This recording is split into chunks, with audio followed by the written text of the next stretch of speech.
actually think it's actually live right now. You're live. Yeah. No. Now you're Now live. we're live. All right. Okay, Welcome back all to right. another episode of Backcountry BSing. This is going to be the first official non-lockdown BSing where we bring the guest in virtually live. Yeah, we have the technology. We have the technology to do it. We are chatting with a good friend of ours, a solid YouTuber, a great backpacker, a great man, a great mentor. a great mentor. We are bringing in Mr. Tim, great beard too. Yeah. All right, Yeah, Captain Beard. We got Mr. Tim Watson. Actually, sorry, Dr. Tim Watson. Yeah. Sorry. Tim, how's it going, man? People know that. Like, I don't think many people know. Should I not have said that? What's that? No, it's fine. I won't say. I won't give any more details. Yeah.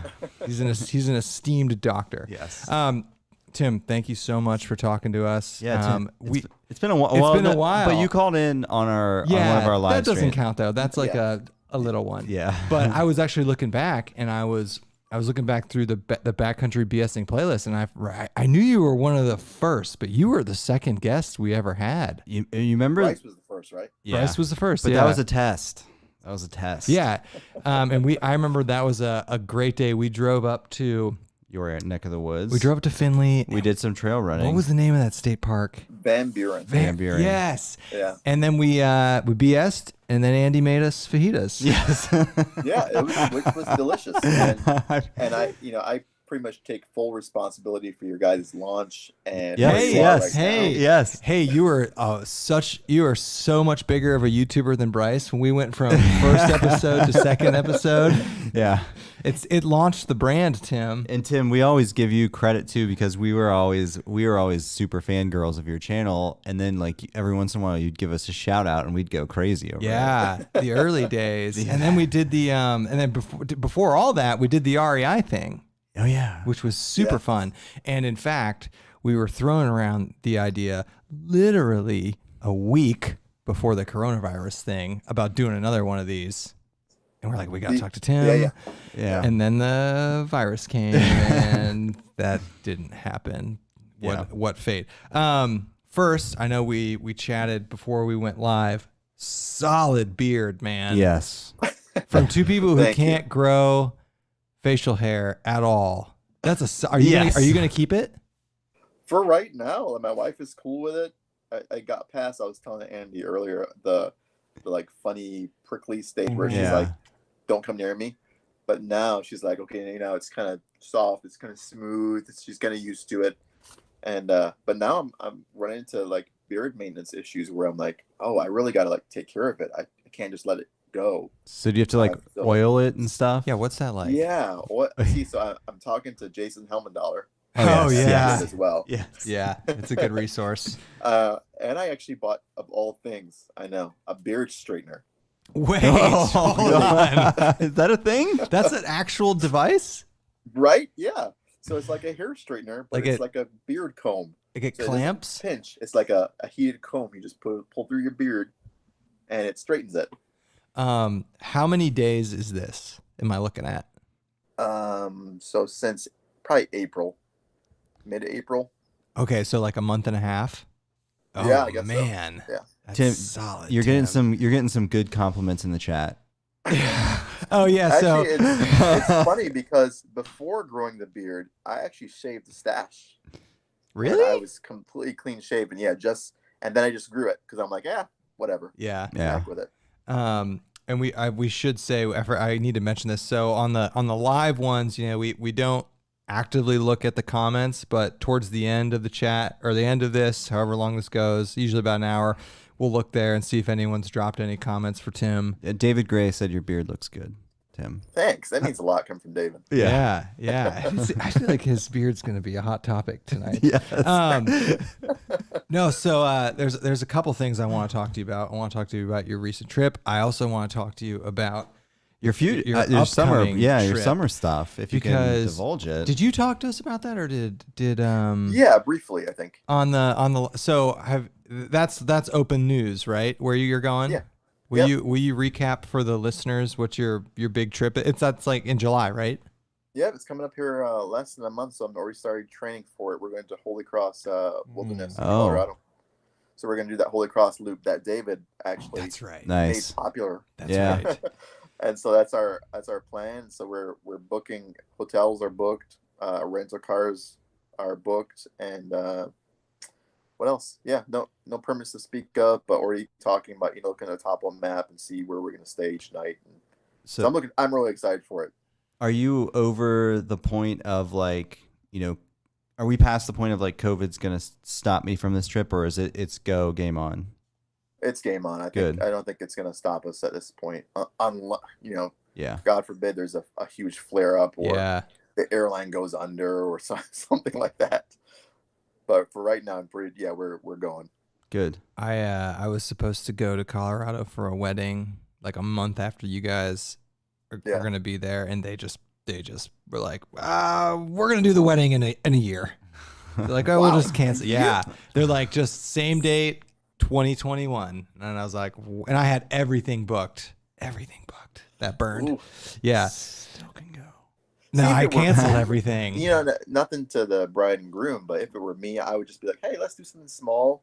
Yeah. And, just like get married now. Why wait another year? Yeah. Like, I don't know it's how still be going on big in it, a year. We yeah. don't know. I don't know how big the wedding was going to be. I do know that the reception was, I think, going to be outside, like a beautiful outdoor Colorado wedding. I was really looking forward to it. So you're but still going to go, right? I honestly, the thought The ticket's crossed booked, right? the thought crossed my mind of going out there and hitting up the Colorado Trail, but no, it's not going to happen. But you said something earlier. I actually want to talk to you about this. How are you training for this? Yeah. So running. Nice. Okay. Doing it. So every time I've gone, so I definitely was in pretty good shape for a 4-pass loop, and that was still hard. But I remember running and like cardio for me was super helpful, regulating my breathing, and pacing myself for a period of time. So that's pretty much. I'm still riding my bike occasionally when I can, but that's more for fun. Like the actual training is 3 times a week. I'll run at least 3 miles. Nice. As well. Oh, nice, Tim. And Good so for just you. kind of hit that up and make sure I do it. And I always feel better when I run. There was that in between trip, not 4-pass loop, the Utah trip. I was not in as good shape as I was the Colorado trip, and I felt it. I just was not running as frequently, and I could just tell I was not in as good shape for Utah. I just kind of underestimated it, and so this time I'm like, nope, not gonna let that happen. As soon as I came back from my previous trip, which I guess we'll get to probably. Yeah. I just said, nope, game on. This month is 3 times a week at minimum, and we're gonna run and kind of get in shape for it. Do you have the Joshes out there with you? No, well, karate Josh, I probably couldn't keep up with. Yeah. I'll be completely honest.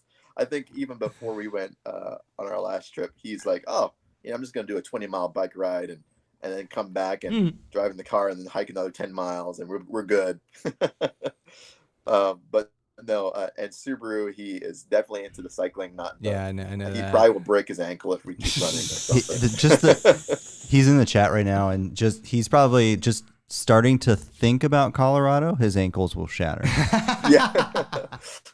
How many? I had him over the other day. He was boring wheelbarrows. So he lives around the corner from me pretty much, and he was boring something, and he's just standing in my backyard, and I swear his ankle buckled at something. I'm like, dude, what is wrong with you? Was he getting the bird bath from you?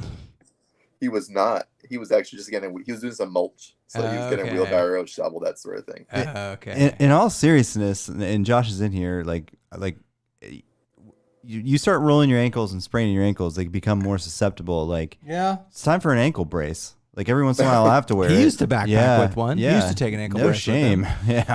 Yeah. Makes a big difference. And now he carries Ace bandage, and I carry actually. This is like a swap out I made.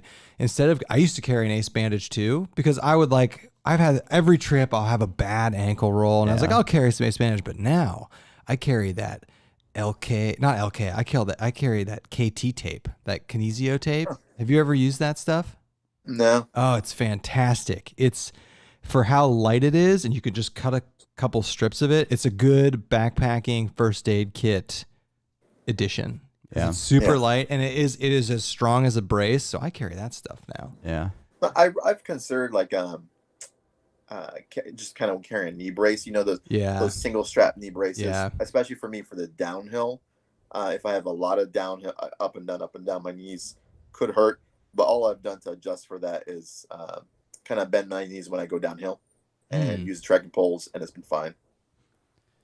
If you watch our Colorado trail trip, the first, I don't know, 3 or 4 days, I'm in a knee brace and a compression, and a calf compression because I was coming off of a nasty running injury. That's right. But yeah, I can't, like, I gotta have something just in case. Knees are good now though, but I mean, I've destroyed my ankles over the years, so like if you're susceptible, just get some compression on your ankles, and you can wear it in your shoe, and it does a great job. What's your mileage going to be like? I have no idea. Nice. Good. I like that. That's our style trip. I like it. YOLO, Tim.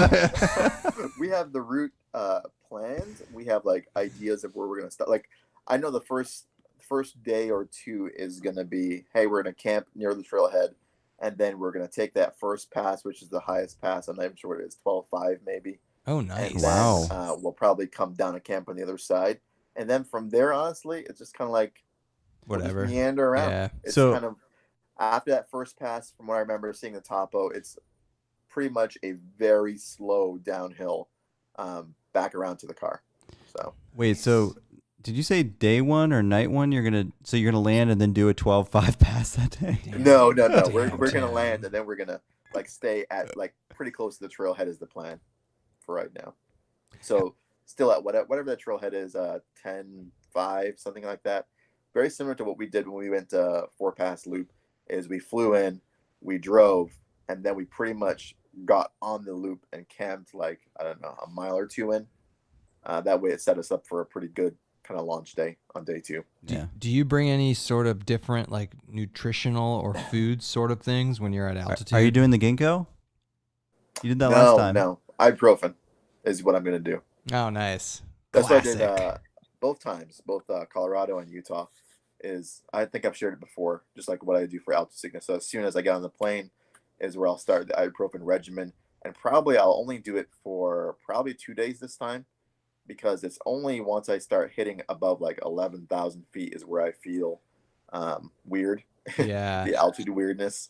Like once I start hitting like 10.5, 10.6, it doesn't impact me as much. I just have to pace myself and make sure I'm not like just out of breath or making my heart race on purpose. Yeah. The big thing for me too, you just the usual stuff. Drink a lot of water. Yeah. It's my plan.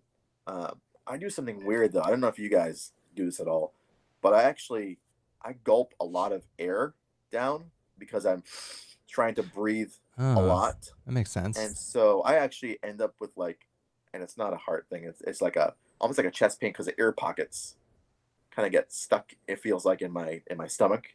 So my stomach's like pretty full of air because I'm just kind of. Are you burping a lot? What's that? Are you burping a lot? Yeah. Okay. Yeah. Oh. A ton. And interesting. And gas too, which is not unheard of. I think at altitude. Yeah. So what I have to do is, my breakfast is fine. I can have a bar or whatever, but lunch I have to be careful. Like it's something snacky or something a little heavier. And then for dinner I have to have something hot to kind of get all that air up. And so that seems to work for me, but that's actually one thing I don't look forward to altitude, is just getting all that air in my stomach. That's kind of interesting. Yeah, Tim. I've never heard that. I've never heard that either. It makes sense though. Yeah. I mean, it makes sense. I remember when we were in Colorado, I noticed things getting weird above 10.5, and it was even weirder for me because I'd never done it before. Was sleeping up like above 11. Yeah, that's what's weird because we did the pass and come down, but then there was 1 or 2 nights where we camped above 11, and they're like, whoa, I'm high. Like I can feel it, like when you're sleeping and when you wake up, and that was a really surreal feeling. And my strategy, Andy's too, which has always worked well, is just drink so much water. Just drink like way more water than you think you need. I take a multivitamin. I don't know if that does anything, But we grew up skiing. We've never had altitude sickness problems. No, I Really? can't remember anything. But I mean, we didn't have any issues. We didn't have any issues in Colorado, and I remember sleeping above 11. I was like, okay, if I'm gonna get altitude sickness, it's gonna be here. I think the only time I had a really bad experience and this is pre-backpacking when I lived in Colorado, is seeing Pikes Peak and taking that like it's like a railway or a train, a cogwheel train, and they take a cogwheel trip up to Pikes Peak. And I remember like having the most intense, I was sucking water down, having the most intense headache. Yeah, because you go straight from common. Colorado Yeah, Springs all the way up to the top. yeah, like really bad headaches is like the first classic sign of altitude sickness, and I've never gotten that, but I've always been like really judicial about drinking water. Way more water. Yeah, I don't even know if that's even a recommended thing for altitude sickness. Yeah, it is. It is? Okay, I know everybody does it. Why? Do you know why? That's a great question. No idea. Just more oxygen in the water. No, you don't absorb oxygen through water. We're not like fish. No, I mean maybe one thing. I'm a doctor of psychology. Oh, you said it. Oh, yes. You're still a doctor, Tim. You should know Yeah. that. No, maybe I might hypothesize that one adaptation most likely to altitude, it certainly is to running, is your body probably increases blood volume. That would make sense to me. That happens during exercise training. That makes sense. That would happen during altitude adaptation, and therefore you need water that way. It also could be. Do you think it has something to do with because they suggest ibuprofen for anti-inflammatory? That's so interesting too. I never heard that. Water reduces inflammation. It could. I mean, it could.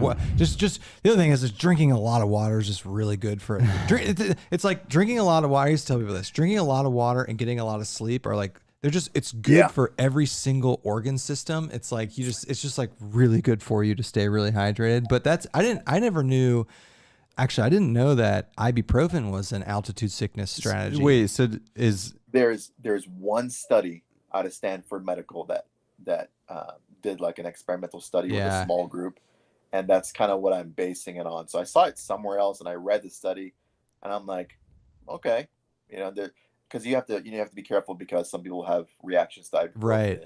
And, I haven't had an issue, so that's why I use it as soon as I get on the plane till like I know that I'm going to be okay. Yeah. And then I will stop taking it.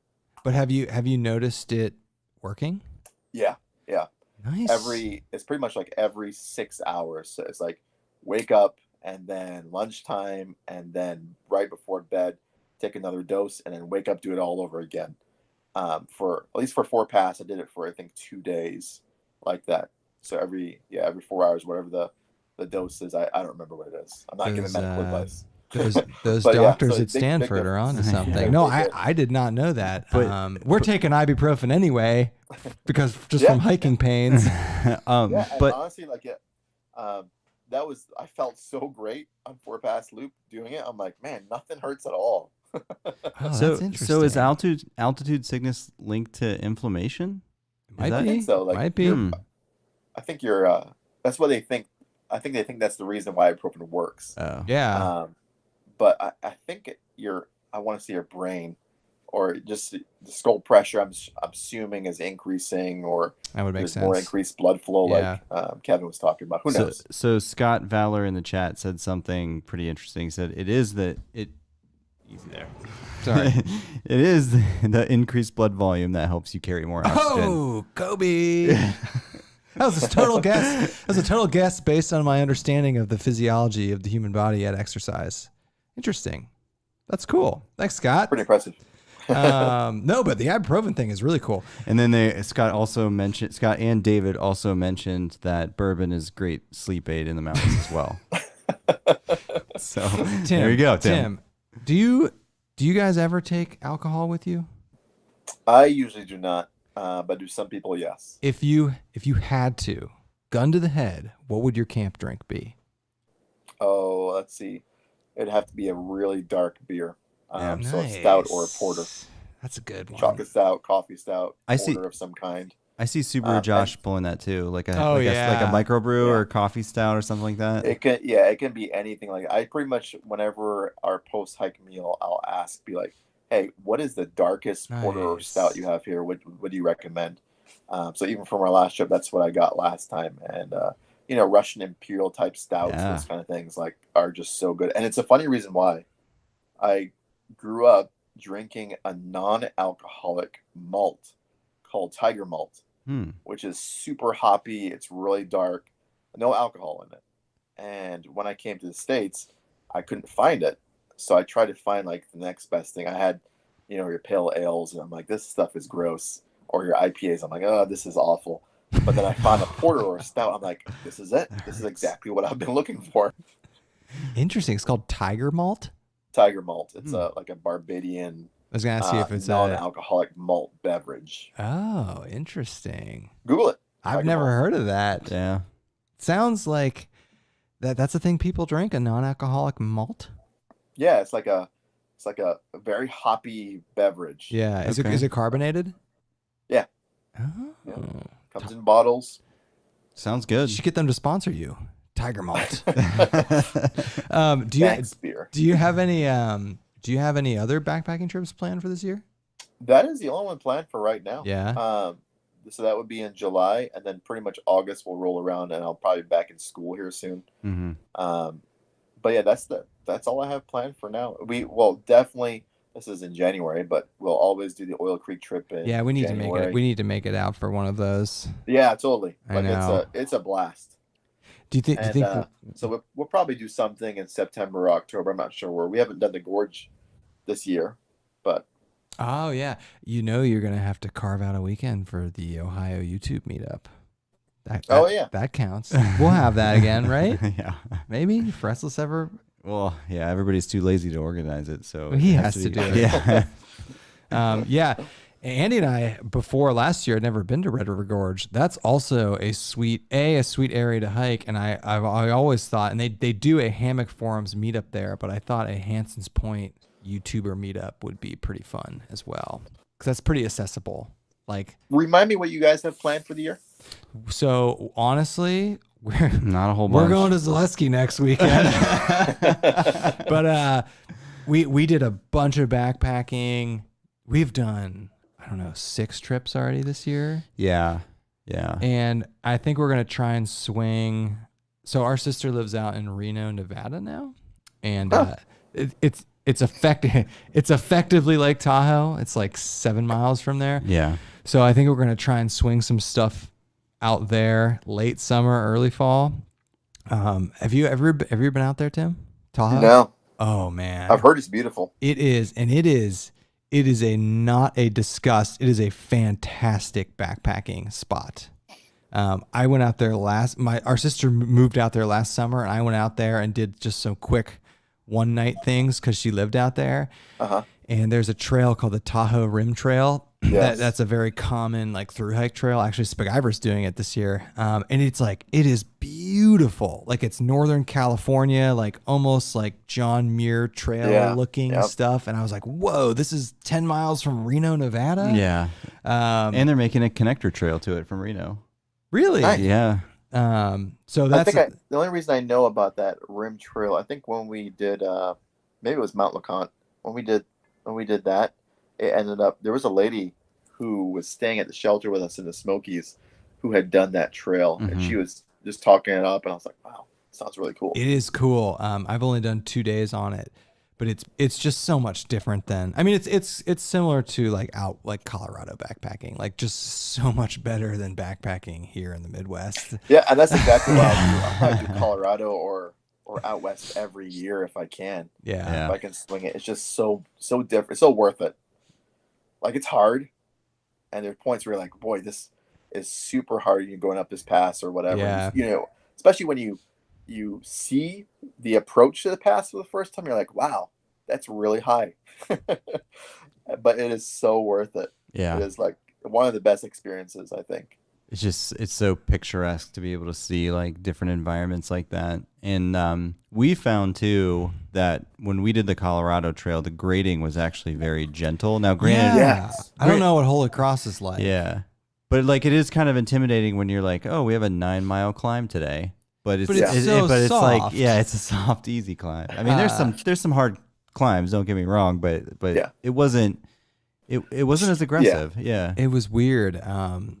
The Colorado Trail, like the PCT, is graded for pack animals. So like we've had worse days at Zaleski or Shawnee State Forest than we ever had on the Colorado Trail in terms of like steepness and aggressiveness of climbs. So it's just like, and the trail's soft and it doesn't rain. It's beautiful. No bugs. And there's no bugs. Yeah. Humidity is super low. Yeah, that was Yes. another thing. Yeah. That was another thing that totally caught us off guard. Cause like we'd hike all day and we get to camp and we're like, we're totally dry and we don't smell that bad. Yeah. You know, like the lack. It caught us at the end. I mean, after 7 days, it's gonna get you. But the lack of humidity was really, in terms of like how enjoyable the trip is from like a non-hike, like just like being at camp. Like we were in West Virginia for 7 days, 2 weeks ago, and it rained every single day. 90% humidity, and like your hammock, like everything is just like wet. You know, it's not like dripping wet, but everything just feels damp. Versus in Colorado, like you take your pack off and your back is dry. Yeah, that's like, what? I think I think when we did 4 Pass, I think it rained every day, and so we were wet every day, but it didn't feel like it just because you dried so fast. Yeah, and you got to camp, you could chill. Yeah. Do you have any fun new pieces of gear or anything you're testing on this trip? On this, yes, actually, I have the outdoor. Well, I've carried it before and tested before, but I'm going to be using the Outdoor Research Helium 3. Oh, they have a 3 now? Whoa. 3? We're still on the 2. Because we have 2, right? Yeah. Yeah. The next one. They have a new one. It has not been released yet. What? Oh, Tim's got the Outdoor Research hookup. Tim, how did you release? I think it gets released in the spring. Maybe someone can fact check me in the comments, but I'm pretty sure someone reached out and said, "Hey, do you want to try this?" And I said, "Sure, I'll try it." Nice. So it is lighter and it is more packable. Nice. Remember the Helium 2, like they had a pocket almost sewn in to it, and you fold it in. This one is different because this one actually, it makes sense, uses the the chest pocket, and it folds in on itself that way. Oh, that does make sense. Yeah. Yeah, and so I think I also have the pants too, What? for the whole set. But yeah, I hope you get some rain so you can test them. I'm sure we're gonna get rain. If they're looking for more testers, I like that. You take any new gear? I don't know, just some unreleased new technology from Outdoor Research. And the fabric is really cool. I did notice that right away as soon as I picked it up. Like the fabric is different. Yeah. The tag is somewhere over there. But I have bits of gear hanging around my bedroom. But it's somewhere over there. But it's a newer fabric. It feels just as strong. So like I've never had any problems with the Helium 2 in terms of going through brush and feeling worried about it. And this one feels just like that. So Okay. Are you gonna be in the tarp tent, or are you gonna bring your hammock? I have not decided. I'm either going to do the tarp tent, or I'm going to ask Karate Josh to borrow. He has 2 tents now. He has the tarp tent Pro Trail, and he also has the tarp tent Double Rainbow, I think. So I was going to ask him whichever one he doesn't carry, because the Rain Shadow 3 is just too big for just me. If someone else was staying in it and we could share the weight, that'd be cool. But I have to look at David's video again, because I was thinking about doing the hammock, and I'm undecided. Are you worried about tree availability? A little. Yeah. And also, just how it limits, because I'm pretty sure everyone else is going to be doing tents. Oh. And so if I'm the only hammock guy and we want to camp at this really open area, I don't want to be that guy who's stopping everyone from being like, "Hey, I need a hammock with 2 trees, guys." Well, Tim's got a hammock. We can't stay out in this cool open area. I guess we gotta stay over in that swamp over there. I thought of you on our last trip. I've been using, because I know you're a pad in the hammock guy. I've been using my pad in the hammock, and I thought of you, and I was like, this actually isn't bad at all. No, it just depends on the hang. Like, there's some times where you're like, this is not quite right. But as long as you let some air out, you're pretty good. And then you have that good feeling in your head that if stuff goes south, I can sleep on the ground. Exactly. Is a comforting feeling. And on a trip like you're going, that's fantastic because if if you can have the ability to do it. But I also think the banyan, like the ridged hammocks, it's a bridge hammock. Make the pads a little easier. It is. Yeah. It is. Yeah. Like using it. I've never used a pad in a gathered end hammock, but using a pad in this bridge hammock, it's like no big deal at all. Actually, I think it's more comfortable than using an underquilt in it. So that's why I used it. But I did think it's very comforting to know that I can sleep on the ground if I need to with this and be totally fine. Yeah. So yeah, other than the helium, I'm pretty sure it's the helium 3, whatever they call it, helium 3, whatever, the new outdoor research helium, and it's the bare bones one. There's no pockets. There's no other zippers besides that chest. So I'm pretty sure it's the helium 3. Besides that, just like some same old stuff. I think you'll see probably some new camp shoes on there. I don't remember what they're called, but they're pretty much like bare bones. Like here's a strap, and here's the rubber tread, and that's kind of it. Because I think camp shoes are almost a must in Colorado for me. I did not. I think I carried Crocs one time, but now they're a little heavy. But I just like at camp, get your feet to dry out, and you feel so much better. I'm adamantly pro camp shoes for the reasons you just mentioned. And on our last trip, so we did 2 separate trips, and on the first trip, nobody brought camp shoes other than me. And on the second trip, everybody brought camp shoes because they realized. Yeah, I threw them in the car. They realized their mistake. Well, okay, so like feet were wet all day long, so having the ability to walk around with dry feet at the end of the day was fantastic. Huge. It's good for your feet. But we were dry in Colorado. I didn't have any need for it there, but like I still brought them in Colorado. It's just nice. You're in these shoes all day. Just let your feet breathe a little bit, and they're not. You that were heavy. dry in Colorado. Yeah, we didn't get a single day of rain. Yeah, What? yeah. It was actually kind of. weird. It was very technical for the water sources too. Yeah. So You had to plan. Like there was one water source where we had to walk into town and go to a hose at a fire station. That was. Yeah, for real. There was not water. Was like we would go 20-mile stretches without any water. Ooh. Yeah. But it did not. We were out there for 7 days, like just under 100 miles, and not a single raindrop. Right? Yeah, because the section you did, were there any huge passes? There were one or two. We did get rain one day. Did we? For like 10 minutes. Remember we were down by that creek? It's in the video. Yeah, I don't remember. Yeah. But yeah, we only did, I think, 2 passes, and the highest pass was, I think, 11.5. Yeah. So Gotcha. you're going because way at higher. 4-pass, it was like clockwork. It was like morning, and then you saw the clouds coming in the afternoon, and then it would pour for a little bit and then stop. Yeah, that's how West Virginia was. It was weird. It was like 4:10 every day. The skies just opened up and torrential downpours for like 30 minutes. Yeah. Every day. Like clockwork. More than that.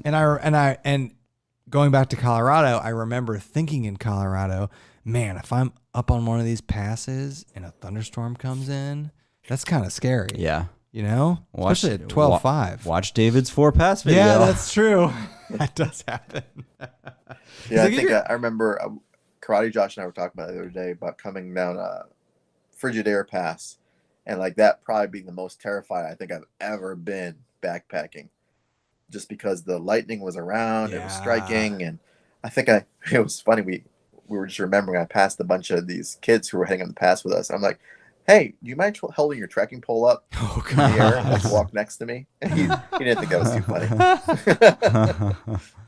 That is scary though, because if it starts lightninging and there's nothing out there, you know, you got some metal on you. Yeah. You know, especially those trekking Go poles. frameless. Carbon fiber poles. Carbon fiber poles. I did think that once. I was like, at least I have carbon fiber poles. You know, but I guess I don't know. I guess if you're only out there, I mean, you're just making the pass. The odds of something bad happening are pretty low. Yeah, it's really low. I don't know. That's pretty cool though, man.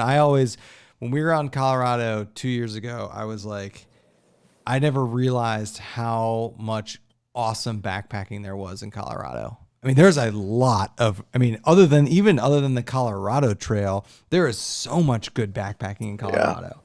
And it's like good, it's It's graded well. Yeah. The trails are nice. Like it's well mapped. Like it's good back. You don't think of we grew up skiing. So we always thought of Colorado as like a skiing state, like a winter state.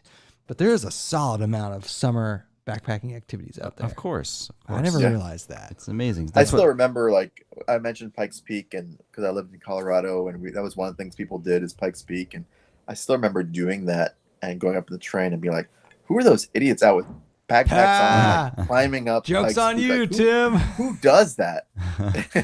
And it was so funny. Now my wife always reminds me. She's like, "Remember that when you said that?" I'm like, "Yeah, I do." That's pretty funny. Are you gonna do videos for your Colorado trip? You gonna put it on YouTube? Okay, cool. Yep. Can we expect a video from Manistee? You can expect it. I just have not edited anything at all. Okay. I've been it's people, just it's funny how busy I've gotten. Tim, this is your off season. What do you mean? Like, yeah. It is off season. Yeah. Yeah.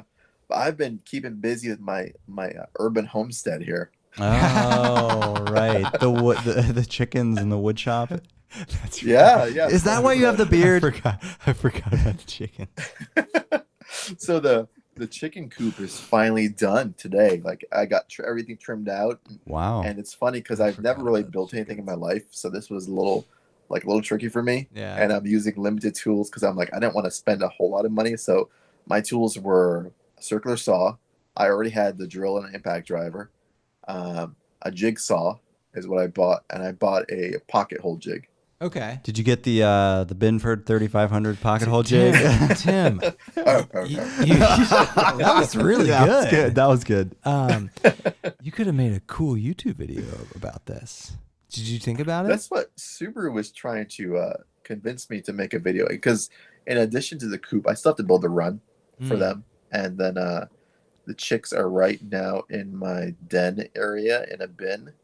Okay. And we also have a couple garden beds near it, and a trellis made out of a cattle panel. So for tomatoes and cucumber to climb up, just kind of a little bit more vertical gardening, I guess. Oh. See, gardening and homesteading is very hot on YouTube. It's arguably bigger than backpacking. It's not arguably. It is bigger. And with a worldwide pandemic, what a good time to becoming self-sufficient on your own land. Yeah, that was the whole reason for the chickens. Is we were gonna do it next summer, and then this happened. I'm like, okay, well, we're home anyway. Yeah. So this is probably the best time to do it. We can flip gears to pandemic for a little bit. I know we talked a little bit ago, but how have things become more normal in your household at all? I think so. I think it's starting to open up a little more. Kids are back to piano lessons and seeing people, but it's still somewhat restricted. Yeah. At least for us. And people are still our local pool is limiting the amount of people who goes there. So there's a long line outside the pool. A bunch of our parades have been canceled, and I don't know how it is in your county, but our county doesn't have very many cases, but it's ticking. Well, not the cases part. Not the cases part. We have the most cases of any county in Ohio. However, I'm going to ask you a question, but I want to make a comment about the pool thing. So we have a neighborhood pool, and you know what my pool is doing, which I love, and I hope they keep it, is they're doing a reservation system. Oh, it's fantastic. Nice. Oh, and they keep the pool at 50% capacity. Yeah. And it's reservation only. So you show up, you know exactly where you're going. There's half the amount of people there. I'm like, this is great. Do they limit how long you stay there? Yes. Though? Well, you can only go for 2 hours at a time. Oh, okay. But you can reserve multiple 2-hour blocks a week.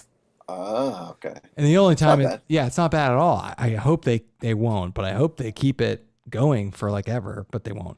But I wanted to ask you, because you're a good person to ask. Do you think kids are going to go to school in September or August? Yes. You think so? Yeah. At least we'll start. Okay. That was no hesitation.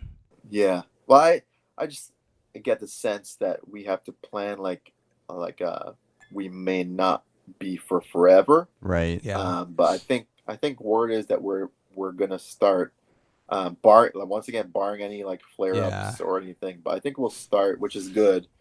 But then we'll see where we go. Right. It's just gonna be weird because it's gonna be I could see how like something like that could spread pretty quickly in a school. Yeah.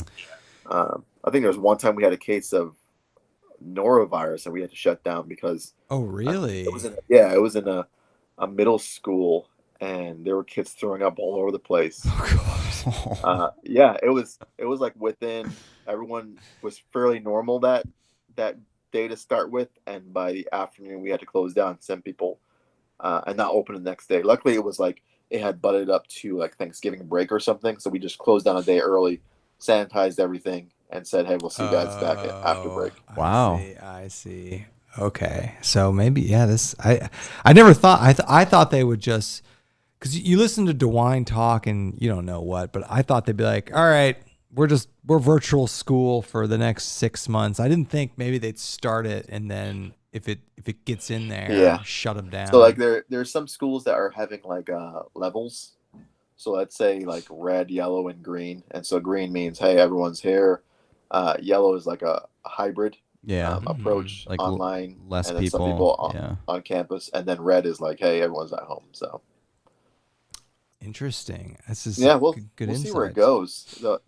The thing that I guess talking about current events is I'm more concerned about of course the deaths and everything and school starting and hospitals being overwhelmed, but like I know major cuts coming to schools and businesses hurting, and so I know we were texting about that, and I was doing some Googling because I remember like a month ago when DeWine brought this up. So for people listening, that's the governor of Ohio. He had these daily briefings, but I didn't think about the tax ramifications of people not spending money. Yeah. And you're like, oh yeah, if we're not spending money, the libertarian in me is like, oh yeah, if we're not spending money, they're not getting our tax dollars. But if they're not getting our tax dollars, then we're not getting funded, social services. Funded things are gonna hurt. I was like, shit.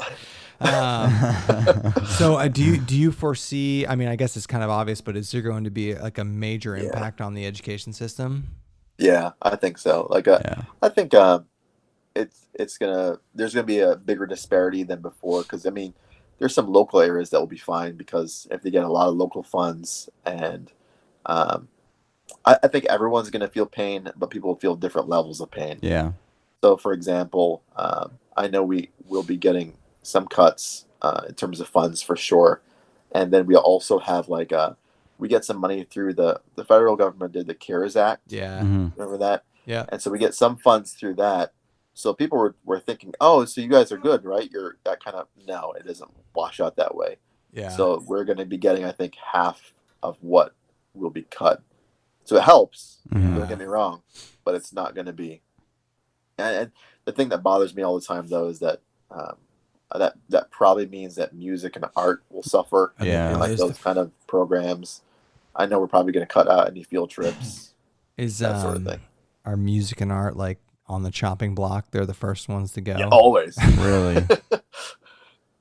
Yeah, always. Because everyone cares about math and reading, which is important. Yeah. But yeah, that's that's a nice. You don't think. I mean, other than if you work in this field, you don't think about the peripheral impacts of this sort of thing. I mean, there's impacts to everything. I mean, there's you're right. I can't think of a sector that hasn't even in our line of work, everything's been impacted. Yeah. You're right. I can't think of, and I never thought of the lack of tax revenue because I'm sure education isn't the only thing that's going to have cuts. Yeah. I know. Like my wife works for a library, so I think they already had a pretty big state cut. I don't know, a while ago back with Governor Kasich. Yeah. And then we had to make that up with local funds. I mean, everyone loves the library, so that was right. That was cool.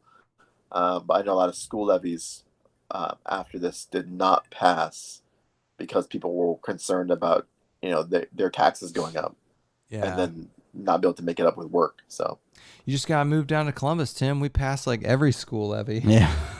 Do you really? You I put mean, it we out do. there, we'll pass it. We do. Upper UA passed a huge one like 2 years ago, like a $260 million one. It was absurd. And I'm sure. Hey, Columbus suburb salaries are really good. Columbus suburbs do love their school levies. They They do. I think what's a bunch of them that I always see. I'm like, man, that would be really sweet to work there. But then I'd be living in the city. Worthington is pretty good. Upper Arlington is pretty good. Bexley's pretty Tim, good too. come Right? on You down. couldn't bring the chickens though. Tim, I you know. could in some places. Worthington, you could. I know you have family down here, don't you? Yeah, I have Yeah. family in the Worthington district. Yeah. I have a couple friends that are teachers.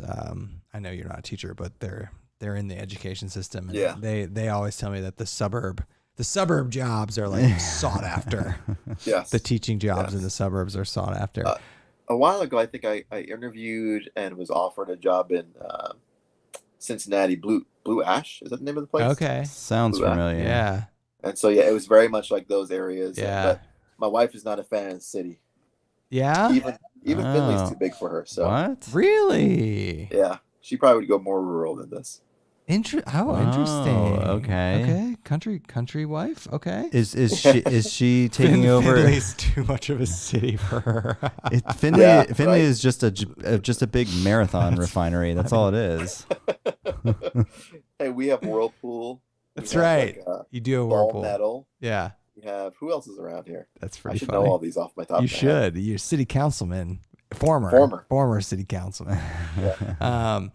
So other than the drastic cuts to the schools, which is terrible, Which is awful. I'm trying to think. How have there been any other impacts on your life from this? More family time, I know. Just having to find stuff to occupy. Like the urban homesteading came out because of the having to find stuff to do at home. Mhm. But other than that, taking up a skill or for a hobby, like I was starting to play the guitar Oh, last nice. year, and so you'd think I have more time to practice. Not really. Yeah. But yeah, no, you just the usual stuff that everyone has to deal with. Yeah. You know, being careful when going out. Grocery shopping is weird. Even today, I'm still wearing a mask in the grocery store. Oh, I am too. Yeah, and we're we wanted to do this before the pandemic, but now we're doing it now as we do the grocery pickup. So you just fill out your order online. They get a little liberal with their substitutions. Right. I'll say they get a little liberal with them. They'll substitute products and be like, dude, bro, this isn't even like close to what I wanted.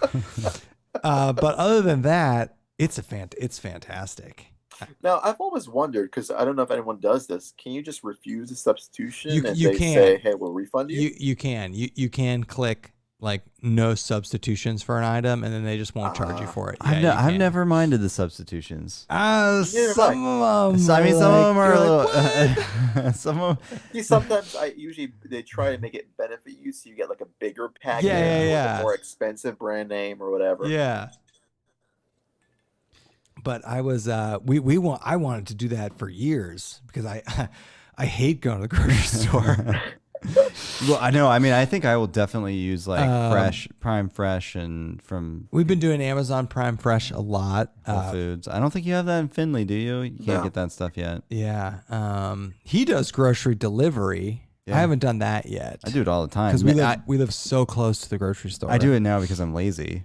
Yeah. Well, seriously, we're work from home. I'll just shoot off my order. It'll be there in like an hour. Yeah, that's pretty sweet. It's awesome. There's like no wait times Yeah. now. I actually enjoy going to the grocery store. I don't know why. I just enjoy going. Tim, like, I used to. I am the one who goes usually because I can keep within a budget. Yeah. And like I know you guys will never believe this about me. Maybe I've shared it before, but I'm a big time couponer, or at least I was before all this started. And so I will try to get the absolute Nice. best deal possible. But Tim, do you find yourself compelled to buy items because you get good coupons, or do you? Great question. Do you stick with I'm just gonna He's buy smirk. the He's stuff? smiling. He's like, Because- it's a good deal. Because I know people go down the coupon hole and they're like, "Oh wow, you can get 50 deodorants." I'm not that extreme. Okay. But yeah, sometimes I will buy things that I usually wouldn't buy. like a brand or a flavor or something that I wouldn't have bought normally. Yeah. So, for example, I can't tell you the last time I bought shampoo Yeah. because I have kids and they don't really care what kind of shampoo it is. Yeah. So as long as it's on sale or I hit a good coupon up or whatever, I can buy a ton of shampoo. That one is good. And funny story, before COVID-19, all this stuff happened, there was a sale on toilet paper. And I had Really? multiple coupons for it. And so I have not bought toilet paper since March. I had like a week, maybe He's the same way. no, like a month, like a month before lockdown. It's just me and my wife, and I bought the Costco massive pack, and I'm Yeah, like, I was some. TP rich. Yeah, he had so much TP. It's like we hit the start of a cycle from Costco. We're good. Yeah. My wife and I, on the other hand, we were transitioning between houses during this pandemic, so we had nothing, like literally nothing. Terrible time to transition to houses during a pandemic, by the way. He gave me some. My mom gave me some toilet paper. I mean, I was like, I need some toilet paper. Like we have a house now. We have nothing. You know, we have to shower after every bowel movement now. You know? And I'm like, you can't, these are fresh pipes. You can't be flushing napkins down them. You know what I mean? Like, you can't be doing that. And so luckily he had some, my mom had some. And then I remember I went to the store. I remember I went to the store like week 2 of this, and it was like a scene from a zombie apocalypse movie. And I got a roll of paper towels. I was like, yes. But I remember the scene at that grocery store. I mean, it was insane. I don't know if you went like so DeWine announced on a Sunday. I remember this because I wanted to go to the restaurant. DeWine announced on a Sunday at midnight tonight, all restaurants and bars are closing. And the next Monday I went to the store, and it was like a zombie apocalypse movie. It was crazy. Yeah, I went to our store actually. It was funny. The afternoon that DeWine announced that schools were going to be closing. Yeah, he did. I don't know why I thought that was a good time. I was like, it was my regular grocery shopping day, so I'm like, I'll probably be fine. No, it was crazy. It's insane. Yeah, that was a big one when he announced that. That was before the restaurants and bars. I remember that too. I was just sitting back on my couch. Yeah, just loaded with all these idiots. I went to Costco, and I have not been to a Costco. I haven't either. In fact, and I very rarely go to the grocery store just when there's really random things I know we need, and I'll go in a mask with my hand sanitizer, and I use the self-checkout. But other than that, like we like my wife, we are not going to restaurants. Andy and I went to Applebee's. We went to Applebee's. On our last, have you been to a restaurant yet? My first restaurant, it was weird. My first restaurant was after the trip to Manistee Trail. That's funny. And I haven't been in one since. That was the first one since March. It's really weird. Yeah, because everyone was wearing masks and gloves. The wait staff was, and then we were separated by about I don't know, 9 feet or something from other people, and it was odd. It was just so funny. Our first restaurant was coming out of our backpacking trip, because coming out of a backpacking trip, you're like, I need something fun. Yeah. And Andy and I and our crew went to Applebee's. It was the only place that was seating. It was the only place that was seating. We're in the middle of nowhere, West Virginia, and waitresses, wait staff, masks, gloves. It was every third table and disposable menus. It was well done. It was fine. It was a fantastic meal. It was good. It was like $12. It was the best Applebee's meal I ever had. It was. We didn't get coronavirus to our knowledge. We were spaced well, your past out. 2 weeks, you're I know, right? and we are actually. Yeah. But it was bizarre. You know, it was like, this is going to be the new normal. And I remember, shortly thereafter, not Columbus, Ohio opened patio seating first. They opened that first. And I was trying to get my wife to go. I'm like, let's just go to patio. She's like, no. And then they opened the indoor, and that's not happening. So I don't know. We'll go. If you have to eat at a restaurant, like a corporate chain restaurant that has the controls and the infrastructure. Applebee's was pretty solid. What restaurant did you guys go to? Was it something people would know? we're in Cadillac, Michigan. I don't know. I use TripAdvisor. Josh probably knows in the comments, but the place was fantastic. Great burger. That's where I had my Russian Imperial Stout. Nice. I told those guys because the other people were driving, and I ordered it. I was like, oh, I'd probably be fine. No. Yeah, that hit you like a pound of bricks. That's pretty funny. I started drinking on an empty stomach, which is a big no-no. You know how it goes. And so I told him, I said, just I'm not driving anymore. Like I am definitely impaired. I'm not supposed to drive. Yeah. Nice. It was good though. So, Tim, I'll ask the burning question that I think a lot of people want to know. Like, what's your strategy now for YouTube? Is it just going to be kind of like here and there trips? Yeah, it's kind of like you'll definitely see the trips because I enjoy filming the trips. Yeah. You'll probably see a review at some point of the Outdoor Research Helium 3. because they made you do that to get access to it. They didn't really say I had to do anything. I usually, when people approach me, that's the first thing I usually tell them is I don't know how you guys do it, but I usually will say, same. Hey, there's no guarantee of like no anything. strings. I'll check it out. If I like it, I'll probably do a video. So they didn't tell me I had to do a video, but I want to. It's pretty cool. So that's super cool. Yeah, it's very cool. Yeah. Now, but yeah, it's kind of drips and drabs as I feel like it. I guess is that the syntax model now? Yeah, it kind of is. Yeah, I've been enjoying his trip videos. I just watched his last one. Yeah, they've been really good. It is funny, the syntax model. Yeah. You gonna do any? You gonna go back to doing any live streams? I think so. Actually, I got this is a couple weeks ago. I got the microphone back from Subaru Josh, who had it. The chicks are in that room now, though. We actually moved some stuff around in our house. It'd be pretty cool to live stream with a bunch of baby chicks around Tim. They are loud. Oh yeah, I bet chirping. Yeah, that's funny. Yeah, they're as soon as like the light goes on, like they're like up there, like chirp chirp, they're just crazy loud. Yeah, and it's in the room with the computer, and so sometimes my wife will try to be quiet and get in there, keep the light off. But as soon as the screen wakes up and it brightens up everything, they're awake. Oh, they're that's good to funny. go. That'd be funny though for a live stream. They'll only be here like a couple more in the house, a couple more weeks, I think, and then they'll be back out. They'll be out in the coop. They're outside for the predators. Well, we look forward to any and all content we can get from YouTube. Yes, we'll take what we can get. Yeah, we'll take what we can get. I'm looking forward to a trip video from your last trip. Yeah. Yeah, that was a fun trip. Like I think that one was actually our first ever planned trip when we started backpacking. That's what we wanted to do, and it probably, in all honesty, would have been a great first trip for anyone to go on. And this is Manistee River. Yeah, Yes. that was the first one. We actually had the map for it and everything. And for some reason, I think when we started it, we were seeing a lot of rumors in the Facebook group about how much trash there was, and then it was getting really busy. And so we thought, you know what, let's try something else. And of course, we decided to go for the Smokies for our first ever trip, which is a little crazy. I don't think people should do that. Oh, really? Andy and I have talked about doing Manistee River a couple times. We need to do that. I think you should. Yeah. I think that people always talk about the Manistee side, and some parts of it are pretty, but I really enjoy the North Country Trail side. Yeah. There's some like underrated views and campsites on that side. The only thing is that side is completely dry. There's no water.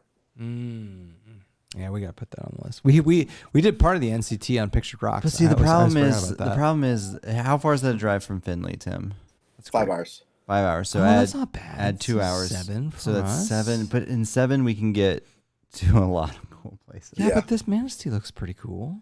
Yeah, we'll do it sometime. Yeah, I don't know.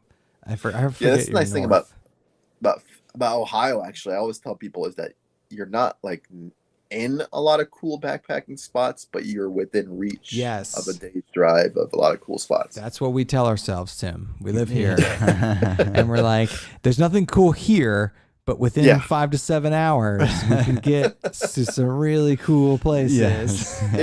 It could be a lot worse. We could be living in Indiana. Yeah, that's right. That's what I tell people too. Yes, but that's literally the only worst place. Maybe Illinois. At least Illinois, you're close to like Wisconsin. Yeah, and you have Chicago, but yeah, I mean, like rural Indiana, Illinois are like the only worst spots. Is there anything in the Well, comments we've been going an hour here with Dr. Watson. Yeah, let me see here. Let's see if any questions for the doctor. If you guys have any questions for the doctor, Put 'em in the chat. feel free to put them in This there. has been really fun, Tim. Yeah, there's a lot of By the comments way, that's in one here. of my favorite TV shows is Doctor Who. Oh, really? Oh, that wasn't It is. that wasn't a reference. I just said that. I know it was. Oh, okay. I know what I know what that show is though. That's one of your faves. It is one of my faves. The You watch? reason I thought about it too is because I actually saw someone in the grocery store today, and he was wearing a Doctor Who scarf, and I'm like, it's like 90 degrees outside.